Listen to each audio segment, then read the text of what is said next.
திருச்சி கிழக்கு தொகுதியில் 1,00,000 வாக்குகள் வித்தியாசத்தில் வெற்றி பெறுவேன் என்று திமுக வேட்பாளர் இனிகோ இருதயராஜ் நம்பிக்கை தெரிவித்துள்ளார். திருச்சி கிழக்கு சட்டமன்ற தொகுதியில் திமுக சார்பில் 2வது முறையாக போட்டியிடும் வேட்பாளர் இனிகோ இருதயராஜ் தொகுதி தேர்தல் நடத்தும் அலுவலரிடம் நேற்று வேட்புமனுவை தாக்கல் செய்தார்.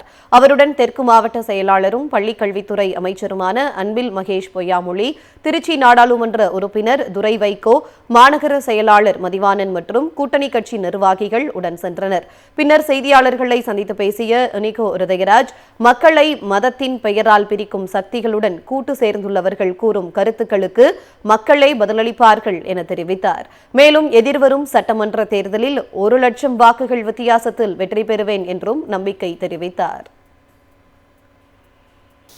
பாரதிய ஜனதா அவர்களோடு கூட்டு சேர்ந்து இந்த மக்களை மதத்தின் பெயரால் அளிக்கிற சக்திகளுக்கு உடனே உறுதுணையாக இருந்து அவர்கள் பேசுகிற கருத்துக்களுக்கு நாங்கள் பதிலளிக்க விரும்பவில்லை.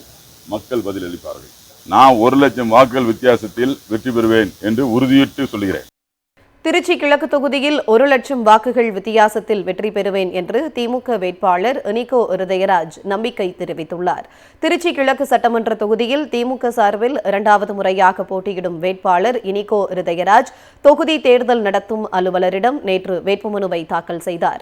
அவருடன் தெற்கு மாவட்ட செயலாளரும் பள்ளிக்கல்வித்துறை அமைச்சருமான அன்பில் மகேஷ் பொய்யாமொழி, திருச்சி நாடாளுமன்ற உறுப்பினர் துரை வைகோ, மாநகர செயலாளர் மதிவாணன் மற்றும் கூட்டணி கட்சி நிர்வாகிகள் உடன் சென்றனர்.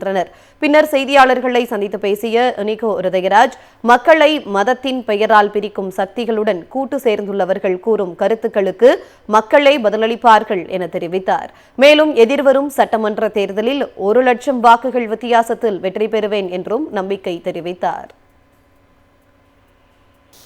பாரதிய ஜனதா அவர்களோடு கூட்டு சேர்ந்து இந்த மக்களை மதத்தின் பெயரால் அளிக்கிற சக்திகளுக்கு உடனே உறுதுணையாக இருந்து அவர்கள் பேசுகிற கருத்துக்களுக்கு நாங்கள் பதிலளிக்க விரும்பவில்லை. மக்கள் பதிலளிப்பார்கள். நான் 1,00,000 வாக்குகள் வித்தியாசத்தில் வெற்றி பெறுவேன் என்று உறுதியிட்டு சொல்கிறேன்.